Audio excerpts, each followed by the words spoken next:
Shalom, peuple de Dieu. Je me trouve ici, c'est pour porter un témoignage sur ma santé. En 2012, j'étais en cure. Après la cure, j'avais mal à l'estomac. J'ai vu mon médecin traitant. Il me donnait des médicaments. Et les médicaments ne me soulageaient pas, rien du tout. Jusqu'à ce que j'ai rouspété, mon épouse aussi. Et le médecin m'a prescrit une fibroscopie. Le résultat était, Monsieur Mandon, vous avez un cancer de l'estomac. Est-ce qu'on écoute? Donc, je ne sais pas pourquoi, mais ça ne m'a fait ni chaud ni froid. Alors je lui demande, qu'est-ce que je dois faire? Il me dit, il faut aller voir un chirurgien à la MENA, à l'hôpital. Je lui dis d'accord. Donc, je prends mes résultats, je me présente à la MENA, je vois le chirurgien, et le chirurgien me dit, Monsieur Mandon, vous avez une bonne et une mauvaise nouvelle. Je dis, donnez-moi la mauvaise d'abord. Ah, vous avez un cancer. Je dis, ça je le savais. Et la bonne, on peut vous opérer. Je dis, je suis déjà prêt. Alors, si on peut être opéré tout de suite, je suis prêt. Il me dit, non, non, c'est pas comme ça. Il faut aller voir l'anesthésiste, il faut faire ceci, il faut faire cela. Je dis, bon, d'accord. Donc, on me donne rendez-vous avec l'anesthésiste. J'y vais.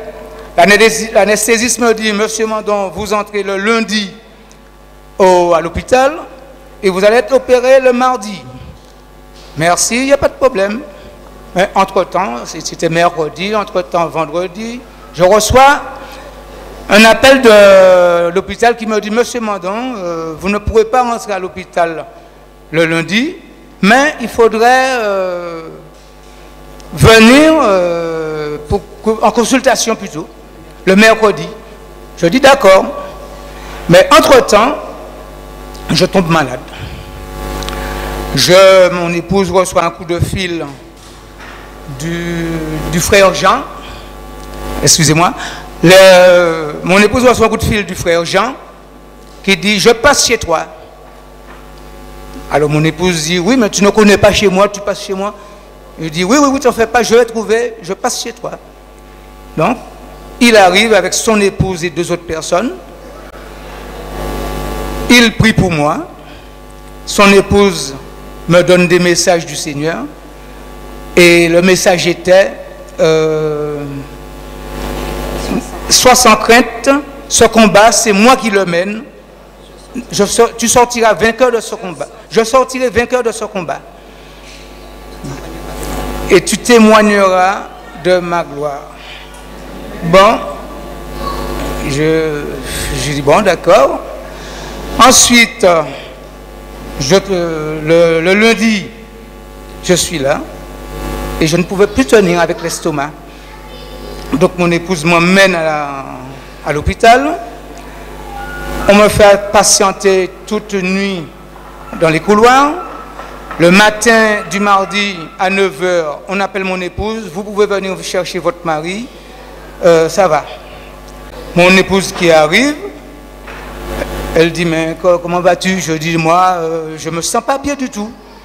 Elle me dit, oui, mais on m'a dit que ça allait. Je dis, non, mais je ne me sens pas bien du tout. Elle me dit, bon, on s'en va. Pendant toute la route, je ne pouvais pas supporter les nids de poules sur la route. J'étais malade. Et je rentre chez moi. Un peu plus tard, ça ne va pas du tout. Elle rappelle l'hôpital et dit, excusez-moi, mon mari est encore plus malade. Qu'est-ce que je fais? Ah, ramène-le. Mon épouse a dit, je ne peux pas le ramener parce qu'il ne supporte pas la route. Envoyez une ambulance. On envoie une ambulance et ensuite, je la laisse dire le reste. Amen. On écoute donc la servante. Donc, quand l'ambulance l'a emmené à l'hôpital, j'ai suivi. Le micro. Je suis descendue un peu plus tard Et bon, j'ai attendu, j'ai demandé aux urgences. Ce matin, l'ambulance est venue avec M. Mandon. Je voudrais avoir de ses nouvelles. L'infirmier me répond, M. Mandon est en salle d'opération. Je lui dis, pourquoi? Qu'est-ce qui se passe? Il me dit, on l'opère parce qu'il y a eu une urgence. On est obligé de l'opérer, mais là, il faudra revenir dans l'après-midi. Dans l'après-midi, je descends, je demande à voir mon époux. Aux urgences, on me dit qu'il est monté, qu'il est en salle, qu'il est retourné dans sa chambre. Je vais dans sa chambre. L'infirmière en chef me dit, je suis désolée, M. Mandon est toujours en salle d'opération. Je dis, il y a un souci là. Je reviens de la salle d'opération, on m'a dit qu'il est dans sa salle. Donc elle appelle et de là, on lui dit, M. Mandon est en soins intensifs et on ne peut pas le voir parce que son état est trop grave. Le lendemain, ayant ma fille en congé bonifié avec son époux, je suis descendue avec elle et j'ai demandé à le voir. On m'a dit, c'est pas possible, madame, parce que vous allez le fatiguer. Alors j'ai expliqué que j'ai ma fille qui est en congé bonifié, qui doit partir bientôt. Elle aurait aimé voir son père avant de partir. Donc on l'a laissé entrer avec tout ce qu'il fallait mettre, tout ce qui était stérile à faire. Elle est entrée. Est-ce que vous entendez? Mais elle n'est pas restée parce que, bon, dans l'état où se trouvait son père, elle était désolée. Et deux ou trois jours après, on m'a autorisé à le voir. Et quand je l'ai vu, il avait des machines partout, des seringues partout. Dans une chambre, il y avait une machine qui le permettait de respirer. Et il s'est réveillé quelques secondes. Il m'a demandé, il est quelle heure? Je lui ai dit, il est 17 h. Il m'a dit, il est encore trop tôt. Il s'est recouché et il est resté 5 jours en soins intensifs. Donc, au bout du 7e jour, il est resté tout le week-end. Et le lundi, il est monté dans sa chambre. J'ai vu son chirurgien. Alors, je lui demande, bon, je voulais savoir ce qui s'est passé. Il me répond, venez dans mon bureau. Mais dans un bureau, il n'y avait pas moyen de s'asseoir. Il me demande, Madame Mandon, que connaissez-vous de l'état de votre époux? Je lui dis, je connais autant que vous. Parce qu'aux urgences, j'avais vu un médecin, l'urgentiste, qui m'a dit, je lui ai demandé comment ça se va, comment ça se passe. Pour M. Mandon, il m'a dit, M. Mandon, son état est très grave, on ne peut rien faire pour lui, on va le renvoyer, il verra son médecin mercredi. Parce que dans l'état où il se trouve, là, je ne peux rien faire. Et quand j'ai vu le chirurgien, je lui ai demandé, bon, qu'est-ce qui s'est passé? Il me dit, M. Mandon a eu l'estomac s'est percé et on a dû parer à l'urgence. Donc, on l'a opéré et là, ça va. Alors, je lui ai demandé, oui, mais si vous n'avez pas paré à l'urgence, qu'est-ce que vous auriez fait? Alors, il m'a dit, on a paré à l'urgence parce que si l'estomac ne s'était pas percé, on allait faire une ablation, mettre l'estomac de côté et faire une opération de façon à faire la trachée artère descendre directement dans l'intestin. Et je lui ai dit, oui, mais avec ça, mon mari allait rester avec sa maladie. Il m'a dit, Madame Mandon, de toutes les façons, avec l'opération qu'on a effectuée, on ne peut rien faire pour lui. Parce que le foie est touché, les intestins sont touchés. Le cancer a touché le foie, l'intestin, et puis quoi encore? Le pancréas. Donc, le cancer s'est multiplié.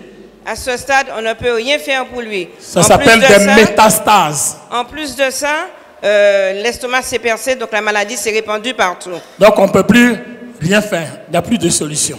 Alors, c'est à ce moment-là, j'étais un peu en colère. Je lui dis, écoutez, hein, de toutes les façons, ce n'est pas vous qui l'avez opéré, c'est le Seigneur qui l'a opéré. Et vous, vous avez servi de cobaye au Seigneur. Et les infirmiers qui étaient avec vous, c'était ses anges. Et alors, il me répond, ah, si vous prenez ça comme ça, c'est bien. Dans le passé, il y a eu des miracles, ça sera un miracle supplémentaire. Mais avant ça, il m'avait déjà dit, Madame Mandon, on ne peut plus compter sur votre époux, il va maigrir, il va maigrir et il va mourir. Et voilà. Je lui ai dit, mais j'ai des enfants quand même, je ne vais pas raconter à mes 3 enfants que leur père, à la suite d'un cancer, il va mourir. Il m'a dit, de toutes les façons, il faudra leur dire, même si vous ne le dites pas, ils verront que leur père va baisser, maigrir et puis mourir. Alors c'est à ce moment-là, je lui ai dit, de toutes les façons, ce n'est pas vous qui l'avez opéré, c'est le Seigneur qui l'a opéré. Et puis il m'a dit, bon, on verra. Et je lui ai dit, quand il va s'en sortir, je viendrai avec le cadavre que vous m'avez remis.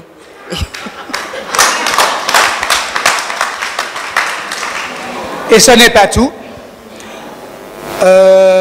Quand j'étais allongé sur la table d'opération, j'ai eu une vision. Et j'ai vu 2 pieds. Non. La nuée. Ah ben, il a vu un brouillard. Oui, j'ai vu un brouillard, oui. Parce que je l'ai reçu samedi. Donc, quand on est devant le peuple, c'est pas facile. Donc, c'est pour ça que je ramène. Ouais. Voilà. Alors, j'ai vu un brouillard et 2 pieds qui dépassaient, qui sortaient du brouillard. Et ensuite, à un moment donné, à ce niveau... Il voyait jusque-là. Jusque-là. Et ensuite, je vois 2 mains. 2 mains qui sortent de la nuée, du brouillard, oui. Et ensuite, j'entends une voix qui me dit, n'aie pas peur, je suis avec toi. Et le Seigneur lui dit, n'aie pas peur, je suis avec toi.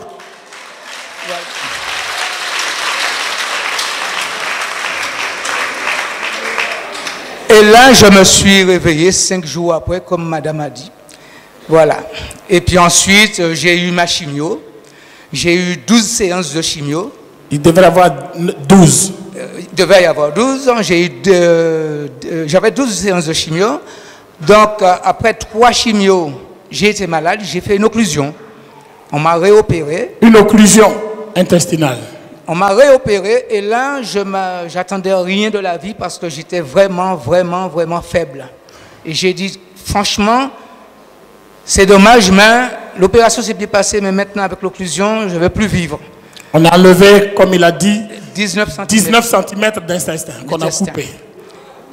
Ensuite, une fois guéri, on m'a ramené en chimio. Avant ça, tu as visité... Oui, oui. Moi, ça, c'est au moment de l'opération. Ouais, ça va. Ma femme qui me rappelle que, avant de me réveiller de l'opération, je ne sais pas pourquoi, mais j'étais dans une immense salle. Quand il a été opéré, en fait, la deuxième pour fois. la deuxième fois, donc après l'occlusion, il s'est retrouvé dans une salle immense, à perte de vue. Oui, oui. Et des brancards partout. Il y avait des brancards. Partout, partout. Des cadavres. Alors j'entendais une voix qui disait « Emmène celui-là, emmène celui-là, emmène celui-là ». Et puis, peu de temps après, j'entends une voix qui m'appelle Jean, Jean, Jean. Je réponds, je suis là, je suis là. La résurrection. Mais on me prend pas pour m'emmener. 1 fois, 2 fois, 3 fois, 4 fois, on ne m'emmène pas. Et puis après, il y a une infirmière qui vient, qui me dit « Jean, Jean ». Je réponds et je lui dis, j'ouvre les yeux, je dis, tu es un ange? Elle me dit, non, non, non, je suis ta belle-sœur, la belle-sœur de ta sœur. Je dis, ah oui, mais ça fait un moment qu'on m'appelle, on ne m'emmène pas, alors donc je ne comprends pas, quoi. Et puis donc, on m'a ramené dans ma chambre, et puis voilà. Ensuite, pour revenir sur la chimio, après l'occlusion, on m'a ramené, j'ai recommencé mes chimios. Après 6 séances de chimio, on me fait faire l'IRM et le scanner. L'IRM d'abord, le scanner ensuite. C'est mon autre mémoire. Hein. On lui a fait l'IRM. Et le médecin, au résultat, le médecin ne comprenait plus rien parce qu'il a regardé. Il a dit, mais il y a un doute, il y a un problème, je ne comprends pas. Alors, il demande à mon époux, Monsieur Mondon, il faudra faire un scanner parce que j'ai l'impression qu'on a oublié une partie des organes. Et là, en faisant le scanner, il revient pour amener les résultats. On le voit. Alors, on avait rendez-vous à 8 h. À 11 h, on était encore là. Alors, je dis à l'infirmière, dites quand même au médecin, depuis 8 h, on est là. Les gens qui sont arrivés après lui sont déjà passés pour la chimio, donc on attend. Il revient, il me dit, bon, écoutez, Madame Mondon, hein, Monsieur Mondon, je suis en train d'étudier votre dossier. Je reviens tout de suite. Je dis, il étudie ton dossier, mais tu as le scanner en main, tu as les résultats, comment il fait? Donc, il est revenu, il a pris le scanner, il nous a appelés. Et il nous dit, bon, écoutez, je ne comprends pas très bien. Monsieur Mondon, vous êtes un cas spécial parce que j'ai reçu les résultats. Parce qu'entre-temps, il avait envoyé une partie du cancer pour faire analyser ici. Il avait reçu les résultats en décembre. Et il lui dit, Monsieur Mondon, vous êtes un cas spécial parce que votre cancer a produit un antidote qu'on aurait dû utiliser pour vous soigner. Oh! Alléluia, alléluia, alléluia, alléluia.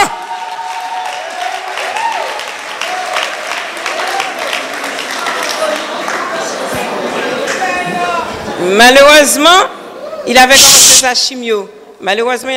commencé sa chimio. Donc, entre-temps, il a appelé un autre médecin qui... Est-ce que vous entendez bien? C'est tellement bon, il faut parler tout doucement et plus fort. Entre-temps, il a appelé un autre médecin pour lui demander son avis. Est-ce qu'on utilise l'antidote qu'on a reçu, qu'on vient de recevoir, ou est-ce que M. Mandon continue sa chimio? Le médecin lui a dit, bon, M. Mandon continue sa chimio, parce qu'apparemment, avec l'antidote, il fallait qu'il prenne des doses tous les 21 jours. Et comme on devait venir ici, on a dit que ce n'était pas possible. Le médecin a dit, il vaut mieux terminer la chimio, vu qu'on lui donne, il lui reste que 2, au lieu de 12, il en fait que 9.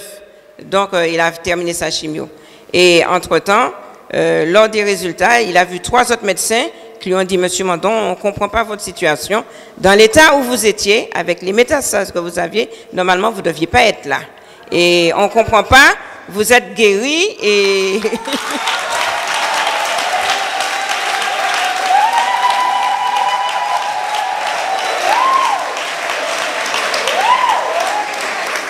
Alors, il nous a expliqué, il a fait faire le scanner, parce que la première fois, il pensait qu'on avait oublié des organes à l'IRM. Et au résultat du scanner, il n'y avait plus rien du tout. Tous les organes étaient guéris. Et il a eu son certificat, comme quoi, enfin, l'attestation comme quoi, rédemption complète et totale. Alléluia!